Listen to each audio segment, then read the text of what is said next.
সব মানুষের সেরা মানুষ হযরত মুহাম্মদ সাল্লাল্লাহু আলাইহি সাল্লামের উপর দরুদ ও শান্তি ধারা বর্ষিত হোক। সকলে আমিন।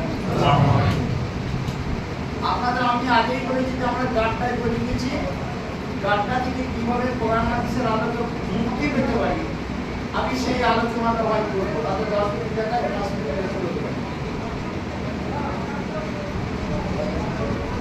তো আয়াতটার মানে হচ্ছে আল্লাহ কোন জাতির অবস্থা পরিবর্তন করে না যতক্ষণ সেই জাতি তারা নিজেরা পরিবর্তন না হয়। যে আয়াতটা বললাম সেই আয়াতটার মানে, আর যেটা হাদিসের আয়াতটা বললাম সেটার মানে হচ্ছে আল্লাহ রাসূল বলছেন আমার তরফ থেকে কোনো কথা জানো তাহলে অপর ভাইয়ের কাছে সেই কথাটা পৌঁছে দাও। আপনারা আমাকে অনেকে চেনেন, আমি আপনাদের চন্দ্রপুর মাদ্রাসার মাস্টার মশাই সাহেব আপনাদের। আমি মুসলিম সংগঠন করার জন্য আপনাদের কাছে বহুবার এসেছি, কিন্তু আপনারা এমন মুসলমান যেখানে কোরআন হাদিসের আলোচনা হয়, কোরআন হাদিসের পক্ষে কথা হয়, সেই লোকগুলোকে আপনারা চিনতে পারেন। দিয়ে ইসলাম বিরোধী যে শক্তি, সেই শক্তিকে মদত দিয়েছেন, সেই শক্তির পিছনে চলছেন, আজকে কাদায় ঘুরেছেন। তাহলে সেই কাদা থেকে বাঁচার জন্য কোরআন হাদিস কি বলছে সেটা শুরু করুন। আমার কথা আপনাদের ব্যক্তিগত ভালো নাও লাগতে পারে। বার্তাটা কি? আজকে মুসলমানদের তামদ্দের একদম তলা নিতে এই জাতিরা বলছে মসজিদ মাদ্রাসা লাগবে না, আপনার দাড়ি টুপি থাকবে না, আপনার কবরের মাটি দেওয়া হবে না, মসজিদ করতে গেলে কোনো হিন্দু লোক আপনার উপর মরণ হবে। তাহলে এগুলো কি আপনাদের গাড্ডা নয়? কি বলছেন? আপনাদের হাতে তো মোবাইল আছে, প্রতিদিন দেখুন মুসলমান কি হারে কালানি খাচ্ছে, তারপরে আমাদের লজ্জা শরম নেই। আচ্ছা সবাই তো বাঁচার চেষ্টা করে ভাই, আমরা যে এমন পশু যে আমরা শোনার পর বাঁচার কথা বলি তাও তাকে ভালোবাসতে পারি না, অথচ আমরা দৈনিক কোরআন হাদিস পড়ি। আমি কোরআন হাদিস থেকে বলছি আপনাদের বাঁচার কথা। একটু তত্ত্ব দিয়ে বুঝুন, জ্ঞান করে কোরআন পড়ে কোনো লাভ হবে না। একটা লাভ অবশ্য হবে, আল্লাহ স্বয়ং বলছে যে একটা অক্ষর করে 10টা নেকি পাবো, সেই নেকিটা পাবে। কিন্তু কোরআনটা যদি সত্যি কথা মুসলমান জাতি বুঝে পড়তো তাহলে আল্লাহ বলছে যাত্রা সমস্ত জাতির উপরে কর্তৃত্ব করে। এই জাত অন্য জাতির পা চাটছে, তাহলে আল্লাহ যেখানে বললো এই জাতির পা অন্য জাত চাটবে, তাহলে সেই আল্লাহর কথা শুনিয়ে নেবে আমরা অন্য জাতির পা চাটছি। এটা কি লজ্জার কথা নয়? বলে বয়সাই আপনি এত বড় বড় কথা বলছেন, কোথায় আছে আপনাদের কান খুলে দেখতে? কিছু করার আগে হয়েছে বাংলা আইগুলো মাদাগুলো দেখে নেবেন। সূরা আছে কটা জানেন? কোরআনে 114টা। তার মধ্যে আমি যে সূরার অংশটুকু বললাম সেটা হচ্ছে সূরা রাত 13 নম্বর সূরার 11 নম্বর আয়াতের অংশ। সেই আয়াতে বলছে যে জাতি নিজের অবস্থা পরিবর্তন করে না আল্লাহ তার হাত ধরে অবস্থা পরিবর্তন দেয় না। তাহলে আমাদের অবস্থার পরিবর্তন আমরা নিজেরা করবো, আল্লাহর মদত পাবো। আমরা নিজেরাই যদি চেষ্টা না করি আল্লাহ আমাদের কি মদত করবে? আচ্ছা রোজার মাসে রোজা রেখেছেন তো? কার হুকুম? আল্লাহর হুকুম। কোথায় পেয়েছেন? কোরআনে সূরা বাকারা 183 নম্বর আয়াতে বলেছে যে রোজা তোমাদের উপর ফরজ করা হলো, এটা মুত্তাকিদের জন্য মুক্তির পর, তাদের পাস খতম করানোর পর, এবং এই আদেশটা পূর্ববর্তী লোকদের উপর দেওয়া হয়েছিল। কোরআন শরীফের সূরা বাকারার 183 নম্বর আয়াতের অর্থ বলে। তাহলে আল্লাহর হুকুম। এই রোজার 3টি অংশ আছে, একটা হচ্ছে রহমত, একটা হচ্ছে মাগফিরাত, একটা হচ্ছে গজব থেকে মুক্তি পাওয়া আযাব। প্রথম দুটো পর্ব শেষ পর্ব আর মাত্র 1-2 দিন আছে। এই যে আমরা সুযোগ পেলাম আমাদের গুনাহ মাফ করা, সেই গুনাহ যদি মাফ না করে নিতে পারি তাহলে আমাদের মতো হতভাগা কেউ আছে? আমরা যে গুনাহগুলো করেছি 12 মাসে 11 মাস গুনাহ করেছি, 1 মাস আমাদের সংশোধনের জন্য এই রোজার মাস। এই রমজান কথা কি করতে দিকে এসে না পুড়িয়ে দেওয়া, নিজের ভিতর যত গ্লানি আছে সব পুড়িয়ে দেবো, অহমিকা পুড়িয়ে দেবো, আমার রাগ পুড়িয়ে দেবো, আমার আভিজাত্য পুড়িয়ে দেবো, যে আমি আল্লাহর অনুরাগী মানুষ হব। এইটা হচ্ছে রোজার আসল তাৎপর্য। এই যে দোজখ থেকে মুক্তির এই পর্যায়ে আপনারা মৌলভী মাওলানাদের কাছে শুনেছেন যে শুধু তোমরা একটা দোয়া করো, আস্তাগফিরুল্লাহ আস্তাগফিরুল্লাহ আস্তাগফিরুল্লাহ। আস্তাগফিরুল্লাহ মানে জানেন? আস্তাগফিরুল্লাহ শব্দটা হচ্ছে আমি যা গুনাহ করেছি আল্লাহ আমাকে মাফ করো, আমি ভবিষ্যতে করব না। তওবা করো, ইস্তিগফার করো। তা আপনারা গুনাহ করবেন, আল্লাহর কাছে মাফ করছেন, আল্লাহকে তো খাপা দেখি, আল্লাহ তো খাপা ফাঁস ফাঁস বিকাল চলে লজ্জার শরম আমাদের একদম নেই। আল্লাহ বলছে নামাজ রোজা করে দিতে বলে আমি জান্নাত দেব। আল্লাহ রাসূল বলে জান্নাত পাবি না রে বোকা, বোকার মতো নামাজ পড়ি কোনো ফায়দা পাবি না, বুঝি পর তবে ফল পাবি। সেই বুঝার জন্য তোদের 5টা কাজ করতে বলছি শোন।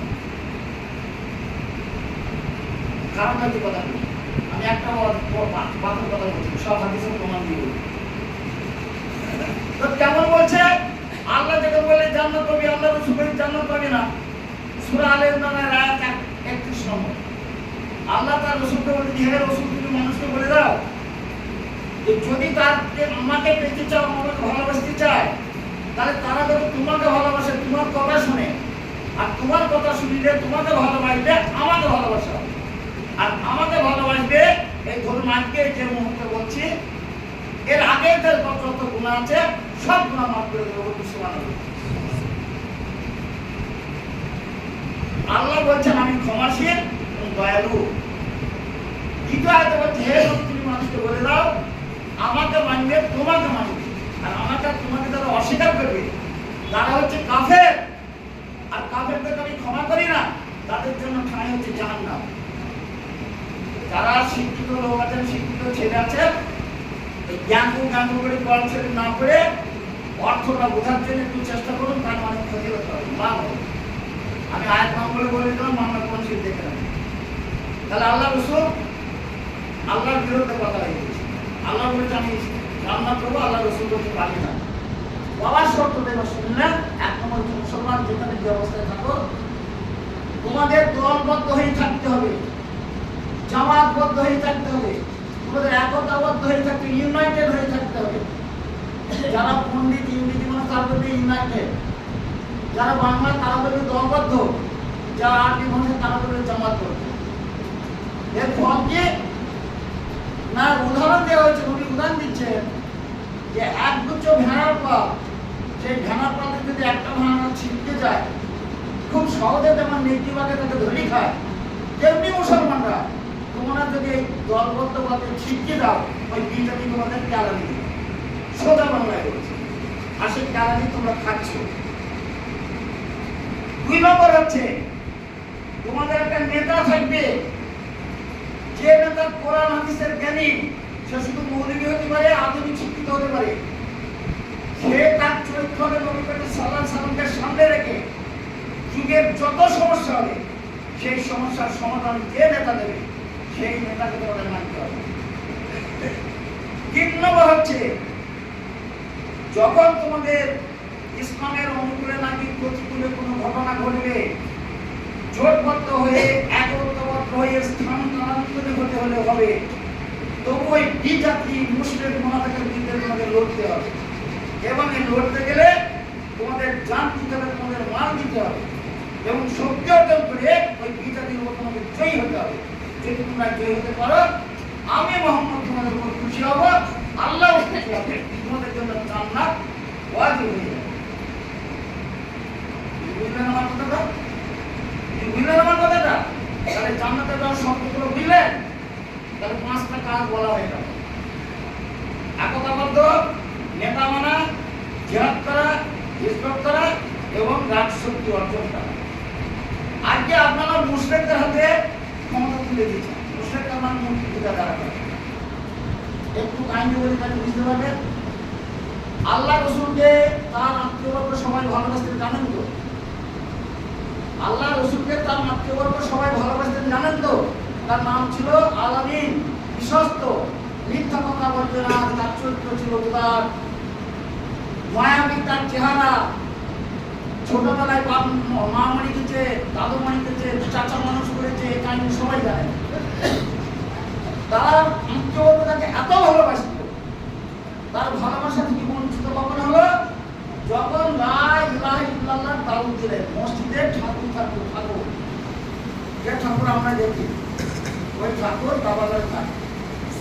আর সেখানকার মানুষ মনে করতো আল্লাহর মতো ওদের শক্তি আছে, ওরা আমাদের খাওয়ায়, আমাদের পড়ায়, আমাদের রুটি দেয়, আমাদের ব্যবসা বাণিজ্যের মতো সব। আল্লাহ রসুল বলবো না, আল্লাহর সমকেও নেই, তোমরা শুধু একবার লা ইলাহা ইল্লাল্লাহ বিশ্বাস করে নাও, আর আমি যে বলছি আমি তার রসুল, আমার কথা নেই।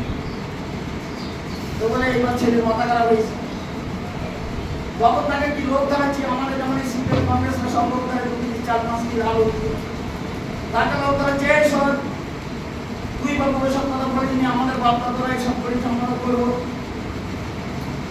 তোদের বাবু ওসব ঝামেলা করিসনি, তুই আমাদের ভালো ছিলি, আমাদের ভালো নাতি, ভালো কথা, তুই ওর কথা বলিসনি।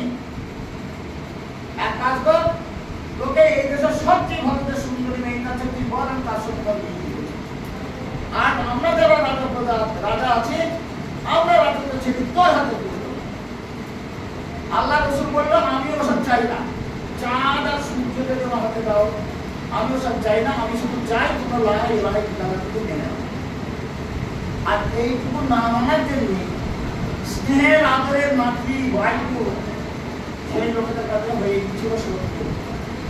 মুসলমানরা অনুরূপভাবে তোমরা শত্রু হবে। কোরআন হাদিসকে যখন মানবে তখন মুশরিকরা তোমাদের ভালোবাসবে না, আর তোমাদের ভালোবাসবে তোমাদেরকে বিপদগামী করবে, এই জন্য তোমাদের বন্ধু সাজবে। কোরআন সূরা আল ইমরানের 28 নম্বর আয়াতে বলছে যে তোমরা তাদের অভিভাবক নির্বাচন করো না যারা ওই মুশরিক, কাফের, মুনাফিক, ফাসিক, তাদেরকে তোমরা তোমাদের রাজা প্রতিনিধি নির্বাচন করো না। যদি করো তাহলে আমার সঙ্গে কোনো সম্পর্ক থাকবে না। এ বললো, আল্লাহ বললো, সূরা আল ইমরানের 28 নম্বর আয়াতে দেখে নেবেন।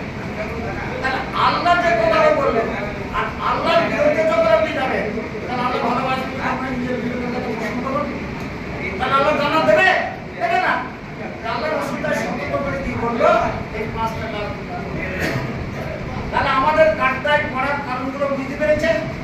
সেই গাড়টা থেকে বাঁচার জন্য নবীর হাদিসের কথা, আল্লাহর কোরআনের রেফারেন্স দিয়ে আপনাদেরকে আমি গাল দিচ্ছি। আপনাদেরকে আমার কথাটা গ্রহণ করবে?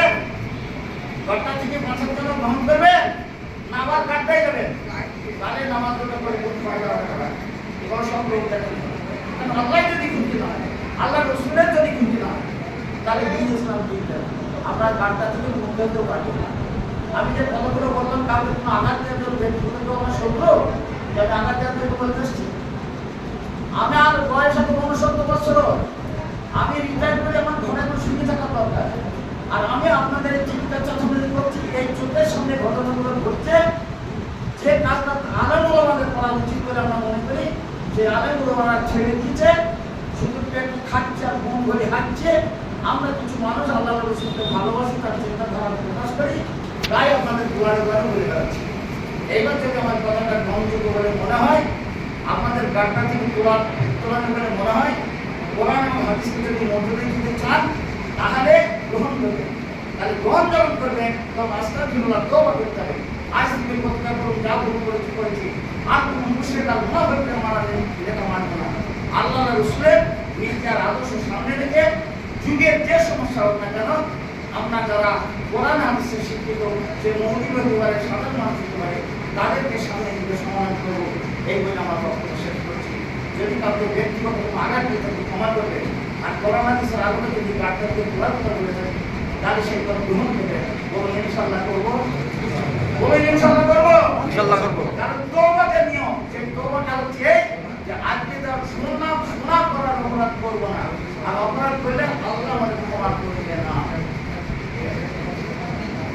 বাবা